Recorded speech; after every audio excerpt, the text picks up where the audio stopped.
ధ్యానానికి సిద్ధమయ్యారు. ధ్యానం ఎందుకు చేయాలో తెలుసుకున్నారు. నియమాల్ని చర్చించుకున్నాం. ఇప్పుడు పద్ధతులను కూడా నిర్ణయించుకున్నాం. ధ్యానానికి చాలామంది చాలా మార్గాలను సూచించారు. అందరూ వారి వారి మార్గాలనే రాజయోగ అంటే అన్నిటికంటే గొప్ప మార్గం అన్నారు. మార్చిన స్టేట్మెంట్ మీద ప్రతిసారి లేటెస్ట్ అని రాసినట్టు తర్వాత చూస్తే అన్నిటి మీద లేటెస్ట్ అనే రాసి ఉంటుంది. ధ్యాన పద్ధతులను ప్రతివారు తమ తమ అనుభవాలను పురస్కరించుకొని తమకు తెలిసిన భాషలో చెప్పారు. చాలా వరకు జనసామాన్యాన్ని దృష్టిలో పెట్టుకుని రాసిన వారి సొంత సాధనానుభవాల ప్రభావం కూడా పొడసూపటం జరిగింది. రామకృష్ణ పరమహంస జగజ్జనని అయిన ఆదిశక్తిని చూడటానికి తప్పించి విలపించి చివరికి ఆ మాత దర్శనం చేసుకున్నారు. రామకృష్ణుని సాహిత్యంలో మీరు పరమాత్మ దర్శనం కోసం వేదన పడితేనే కానీ అది మీకు లభించదు అని కనపడుతుంది. వేదనకు అసలు అర్థం తెలుసుకోవాలి. ఆ వేదన ఆవేదనగా కాకుండా పట్టుదలగా మారి యోగ సాధన నిరాటంకంగా సాగాలి కానీ రోధించి సొమ్మసిల్లి పడిపోమని కాదు. ఒక మనిషి ధాన్యాన్ని కొలుస్తూ 1, 2, 3 అలా కొలుస్తూ తేరా అంటే 13 దగ్గరకు వచ్చినప్పుడు అతనిలో ఆధ్యాత్మిక ప్రకంపన కలిగి తేరా అన్న పదానికి తేరా అంటే నీవాడను అనే భావం కలిగి పరమాత్మ మీద మనస్సంతా లగ్నం అవటంతో మిగిలిన ధాన్యం అంతా కూడా తేరా తేరా అని లెక్క పెడుతూ కొలిచట. ఆ తర్వాత అతను చాలా గొప్ప యోగి అయ్యాడు. అయితే ధాన్యం కొలిస్తే కానీ మీకు ఆత్మజ్ఞానం కలగదు అని అతను అంటే అది అందరికీ వర్తిస్తుందా? ధ్యానం నిలవటానికి అందరికీ ఒకే పద్ధతిని సూచించడం కష్టం. అందుకే తీర్థయాత్రలు, పూజలు, వ్రతాలు, ఉపాసనలు, దీక్షలు, ధ్యానం, సమాధి, సంయమనం, బ్రహ్మైక్య సాధన, జీవాత్మ పరమాత్మ సంగమం లేదా to become one with universe or God అంటూ ఎన్నో మెట్లను సూచించారు. ఇవి కూడా నిర్దిష్టమైనవి కావు. 2 మెట్లకు మధ్య తమ సొంత మెట్టును కనుగొన్నవారు ఉన్నారు. లేక 2 వేరువేరు పద్ధతులను కలిపి సొంతం చేసుకున్నవారు ఉన్నారు. వస్తున్న తరాలను చూస్తుంటే మానవుని వికాసం ఎలా వృద్ధి చెందుతున్నదో తెలుస్తుంది. కాబట్టి మళ్ళీ మొదటికెళ్ళి తీర్థయాత్రల ద్వారానే మొదలుపెట్టాల్సిన అవసరం లేదు. తీర్థయాత్రలను పర్యటన కోసం, గాలి మార్పు కోసం, విజ్ఞానం పెంచుకోవటానికి మాత్రమే వాడటం మంచిది.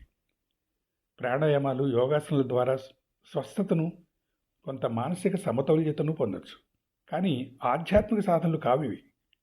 శక్తి గ్రాహ్యత కొంత పెరిగే అవకాశం ఉంది మానసిక స్థితిలో మార్పు వలన. భజనలు, స్తోత్రాల వలన కూడా కొంత శక్తిని కోల్పోతూ ఉంటాం. అయినా ఖాళీగా ఉండి ఏ ఆలోచన తరంగానూ రానిచ్చి ఉద్రేకాలకు లోనయ్యి శక్తిని అధికంగా పోగొట్టుకునే బదులు దైవచింతనలో ఉండటమే మంచిది.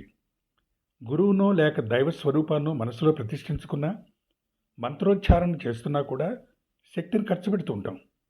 ఏమీ చేయకుండా, ఎటువంటి శక్తి వినియోగం లేకుండా ఉండగలిగే స్థితిలో ఉండటమే ధ్యానం. కాబట్టి ఆ స్థితిని పొందుదాం. ఇది సాధనతో సాధ్యం. ఈ స్థితిని పొందటానికి ఎన్నో రకాల పద్ధతులను సూచించారు, ఎన్నో రకాల విధానాలను ఉపదేశించారు. మనసులో గురువును ఊహించుకోమని, హృదయంలో కానీ శిరస్సు మీద కానీ ఒక దివ్య జ్యోతినో లేక కమలాన్నో చూడమని, ఆజ్ఞాచక్రంలో కానీ ఇతర చక్రాల్లో దృష్టి కేంద్రీకరించమని, ఇలా ఎన్నో విధానాలని అందించారు. మార్జాలం అనే పదాన్ని గుర్తుపెట్టుకోవటం కోసం మార్జిన్ అనే ఇంగ్లీష్ పదాన్ని ఊతంగా పెట్టుకున్నాడు విద్యార్థి. తీరా పరీక్షలో రాసేటప్పుడు మార్జినమునకు పాలు పట్టెను అని రాయగలిగాడు, కానీ మార్జాలం అని రాయలేదు. గుడి నుండి బయలుదేరితే కానీ ఇల్లు రాదని మొదటిసారి ఇంటికి దారి గుండించి చూశారు. ఇక జీవితాంతం ఎక్కడి నుంచి ఇంటికి పోవాలన్నా పక్క సందులో ఉన్నా సరే ముందు గుడికి వెళ్ళి కానీ ఇంటికి వెళ్ళలేకపోయాడు ఒక మహానుభావుడు. ఆ విధంగా సాధన చేసి ఊతాన్ని వదిలే విధానం ఎరుక దాన్నే అంటిపెట్టుకున్నవారు ధ్యానం సక్రమంగా చేయలేరు. జీవితాంతం మంత్రోచ్చారణ చేసేవారున్నారు. పోలు వాల్ట్ చేసేవాళ్ళు పైకి వెళ్ళిన తర్వాత పోల్ని వదిలి రెండో వైపుకి వెళ్ళాలి కదా. అలాగే పట్టుకొని వెళితే ఫౌల్ అవుతుంది. గమ్యం చేరినా ఇంకా బస్సును పట్టుకొని ఏడాడతారా? ఎంత బస్సు మీకు నచ్చితే మాత్రం. సాధనాల్ని సాధనాలుగా మాత్రమే వాడి వాటిని వదిలేయగలిగితే ఏ విధమైన పద్ధతిలో మొదలుపెట్టినా ఒకటే. ఎందుకంటే అసలు ధ్యానం అనేది ఒకటే కాబట్టి, సమాధి స్థితి ఒకటే కాబట్టి. కానీ అది చాలామందికి అసాధ్యం అని నిరూపణ అయింది. పట్టుకున్న సాధనే సాధకులను గట్టిగా పట్టుకుంటుంది. అందువలన ఇప్పుడున్న పరిస్థితుల్లో మనం త్వరగా సిద్ధించేది, శ్రమ లేకుండా ఆచరించగలిగేది, ఎప్పుడైనా వదిలేయగలిగేది అయిన సాధన మార్గాన్ని చేపడదాం. ఏ పద్ధతి లేకుండా సమాధి స్థితిని పొందిన మహాత్ములు లేకపోలేదు. కానీ క్రియాయోగం ఈ కాలంలో అందరికీ సరైన పద్ధతి. క్రియ ద్వారా ఏమీ లేని శూన్యస్థితికి చేరుకోవాలి అంటే ఆ క్రియను సులభంగా వదిలేయగలిగేదై ఉండాలి. ఉన్న వందలాది పద్ధతుల్లో ఒక పద్ధతి మాత్రం నాకు బాగా నచ్చింది. చాలా త్వరగా ఫలితాన్ని ఇస్తుంది. అధిక శాతం సాధకులకు సరిపడుతుంది, అంటే సూట్ అవుతుంది. ఎటువంటి శ్రమ లేనిది, సహజ క్రమంలో ఎటువంటి కృత్రిమ విధానాలకు లోనవ్వకుండా సాధించగలిగేది. దీనికి ఎన్నో పేర్లు పెట్టారు. ఒక సంస్థను స్థాపించి ఒక మార్గాన్ని గుర్తించి దానికో పేరు పెట్టడం పరిపాటి. పాత పేరుని వాడకుండా ఉండటం కోసం పద్ధతికి కొంత అటు ఇటు చేర్చి తమ స్టాంప్ వేసిన వారు ఉన్నారు. పేరు సంగతి తర్వాత చూద్దాం. ఉన్న పేర్లలో మీకు నచ్చిన పేరుతో దాన్ని వ్యవహరించండి, కానీ ముందు ఆ క్రియను సరిగ్గా అర్థం చేసుకోండి. అది మా పద్ధతి అని ఎవరన్నా అంటే అవునని ఒప్పుకోండి. నోటి ద్వారా తీసుకునే ఆహార పదార్థాల రుచిని బట్టి ఇష్టాయిష్టాలను కలుగు చేసుకున్నాం. శరీర అవసరాలు కాకుండా కోరికలకు అనుగుణంగా భుజిస్తున్నాం. కానీ ప్రాణవాయు అవసరాన్ని, అంటే ఆక్సిజన్ అవసరాన్ని మన చేతిలోకి ఇంకా తీసుకోలేదు. నాకు ఆక్సిజన్ అంటే ఇష్టం కాబట్టి పండుగ నాడు ఎక్కువ పీలుస్తా అని, లేకపోతే బంధువులు మిత్రులు వచ్చినప్పుడు అందరం కలిసి బాగా గాలి పీల్చుకొని వేడుక చేసుకుందాం అని, కానీ రాక వచ్చారు మా ఇంట్లో గాలిని కూడా పీల్చుకొని వెళ్ళండి అని అంటలేదు. అందుకే మన మానసిక స్థితికి, ఆలోచన సరళికి, శ్వాసకి చాలా దగ్గర సంబంధం ఉంది. ఇప్పుడు నాకు భయం వేస్తోంది లేక కోపం వచ్చింది కాబట్టి ఎక్కువ గాలి పీల్చుకుంటా అని ఎవరు అనుకోరు. ఆలోచనలు పెళ్ళుబుకి మానసిక ఆందోళనకి గురైనప్పుడు శ్వాస వేగం ఎక్కువ అవటం గమనిస్తారు. ఎక్కువ పాడాల్లో ఆక్సిజన్ అవసరం ఏర్పడుతుంది అప్పుడు. అదే మానసిక ఆందోళన ఎక్కువైనప్పుడు ఎంత స్పీడ్గా గాలి పీలుస్తున్నా సరిపోదు. ఎందుకంటే పీలుస్తున్న గాలంతా ఆక్సిజన్ కాదు కదా. అప్పుడు అయ్యగారిని ఆసుపత్రుల్లో వేసి ఆక్సిజన్ మాస్క్ తగిలించాలి. అలాగే ఇప్పుడు మనస్సు ప్రశాంతంగా ఉంది కాబట్టి గాలి తక్కువ పీలుస్తా అని కూడా ఎవరు అనుకోరు. ఇదంతా ఎందుకు చెప్తున్నా అంటే మనం తెలుసుకోబోయే క్రియాయోగానికి ఇది ఆయువుపట్టు. పంచేంద్రియాలని అంతర్ముఖం చేసి శ్వాస మీదనే ధ్యాస పెట్టాలి. ఈ క్రియని సరిగ్గా అర్థం చేసుకోండి. శ్వాసను కేవలం గమనించాలి. మనస్సంతా శ్వాస మీద కేంద్రీకరించడం కాదు, శ్వాస ఎరుకలో ఉండాలి. మీ శరీరం దానంతరం చేస్తున్న శ్వాస ప్రక్రియను ఒక నిరాపేక్ష గల సాక్షిగా గమనించాలి. ఎటువంటి ఆపేక్ష ఆలోచన లేని కారణంగా మనస్సు నెమ్మదిగా నిశ్చలమైన సరస్సులా మారుతుంది. అప్పుడు ఆక్సిజన్ అవసరం తగ్గిపోతుంది. అందువలన శ్వాస ప్రక్రియ కూడా నెమ్మదిస్తుంది. ఈ పద్ధతిలో గల ప్రత్యేకతను గమనించారా? క్రియాయోగమే అయినా ఇది దాదాపు క్రియారహిత యోగమే, నిష్క్రియాయోగం. సాక్షిలా వ్యవహరించడం ఒక క్రియ కాదు. క్రియలో భాగం వహించినప్పుడే సాక్షి కాగలుగుతారు. మీ శరీరం చేస్తున్న సహజ శ్వాస ప్రక్రియకు మీరు సాక్షి మాత్రమే, కర్త కాదు. ఊతాన్ని ఏ సందర్భంలో ఎలా వదిలేయాలి అన్న సమస్య లేదు. ఇది రెండో ప్రత్యేకత. ఊతాన్ని ఏ సందర్భంలో ఎలా వదిలేయాలి అన్న సమస్య లేదు. నామజపం, మంత్రజపాల్లో ఎన్నిసార్లు చేయాలో చెప్పబడుతుంది. కావాలని వదిలేయటం జరుగుతుంది అక్కడ. శ్వాసను కేవలం సాక్షిగా గమనించటం వలన దాన్ని మీరు పట్టుకున్నదే లేదు వదిలేయటానికి. పైగా శ్వాస ప్రక్రియ పూర్తిగా ఆగిపోయినప్పుడు ఆ ఊతం మాయమవటం జరుగుతుంది. కనుక వదిలేసే అగత్యమే లేదు. మూడో ప్రత్యేకత, ఈ సాధనకి ఎటువంటి శ్రమ అవసరం లేదు, ఎటువంటి తయారీలు, ట్రైనింగ్ల పని లేదు. నాలుగో ప్రత్యేకత, మీ శరీరం లోపల జరిగేదే కాబట్టి బయట నుంచి ఏ విధమైన సన్నాహాల అవసరమూ లేదు. ఇందులో మీరు తీసుకోవాల్సిన జాగ్రత్త ఒకటే, కేవలం గమనిస్తూ ఉండటమే. ఎటువంటి విశ్లేషణ వద్దు. కొద్దిగా శ్వాస నియంత్రణ జరగగానే భలే భలే ఈ సమాధి స్థితికి వచ్చేస్తున్నా అనే చిరు ఆలోచన కెరటం కూడా శ్వాసను మళ్ళీ పెంచుతుంది. మీ శరీరానికి తెలుసు ఎప్పుడు ఎంత గాలి పీల్చుకోవాలో. అందువలన గాలి ఆగిపోయి ప్రాణ నష్టం జరుగుతుందనే భయానికి తావివ్వకండి. సాధన మొదలుపెట్టిన కొత్తలో ఈ సమాధి స్థితి ధ్యానంలో కూర్చున్న కాలం మొత్తంలో కొద్దిసేపు ఉంటుంది. ఆ కాలాన్ని పెంచుకొని ధ్యాన సమయం అంతా నింపుకోగలిగినప్పుడు మీరు ఈ వీడియో కానీ మరే వీడియో కానీ చూడాల్సిన అవసరమే ఉండదు. మీకు మీరుగా తెలుసుకుంటారు ధ్యానం అంటే ఏమిటో, సమాధి స్థితి ఎలా ఉంటుందో. మీరు ధ్యానంలో కూర్చున్న వెంటనే శూన్యస్థితికి రాగలిగిన పరిస్థితిలో ఉంటే తిరిగి మీ ధ్యాసను శ్వాస మీదకి తేవలసిన అవసరం లేదు.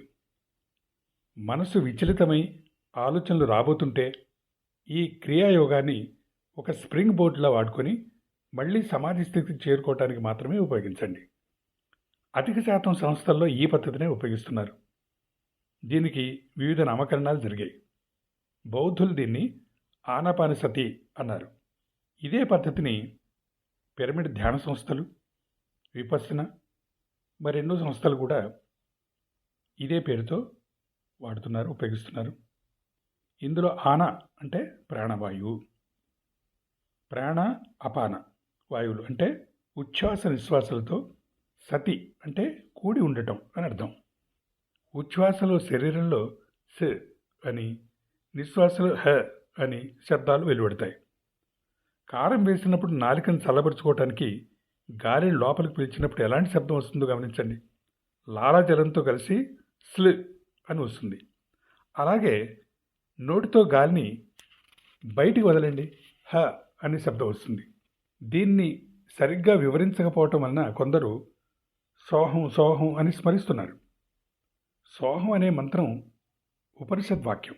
దాన్నే జపించమని గురువులు ఉపదేశించిన సందర్భంలో అది సరైన పద్ధతే. అలా కాకుండా శ్వాసను గమనించే సాధన ఇచ్చినా కూడా సోహం అని జపిస్తున్న వారి సంగతి చెప్పడం జరిగింది. అది తప్పు అని. సా హం తిరగేస్తే హంస అయింది. నిమిషానికి ఎన్ని హంసలు అని అంటే ఎన్నిసార్లు ఉచ్ఛ్వాస విశ్వాసాలు జరుగుతాయి అని అర్థం. ధ్యానం అంటే జపించటం అనే అర్థం ప్రాచుర్యంలో ఉండబట్టి దీన్ని అజప అన్నారు. ఇంకా ముందుకెళ్ళి అజప గాయత్రి అన్నారు. ఈ పద్ధతిలో శక్తిని గ్రహించడం జరుగుతుంది కాబట్టి శ్వాసను మాత్రమే గమనిస్తూ ఎటువంటి ప్రతిక్రియలు స్పందనలు లేని కారణంగా ప్రాణవాయువు నియంత్రించబడుతుంది. కుంభకం దానంతరదే జరుగుతుంది, ఎటువంటి ప్రమేయము కష్టం లేకుండా. అందువలన సుఖ ప్రాణాయామం అని కూడా పిలుస్తారు ఈ పద్ధతిని. ఇంకా ఎన్నో పేర్లున్నాయి.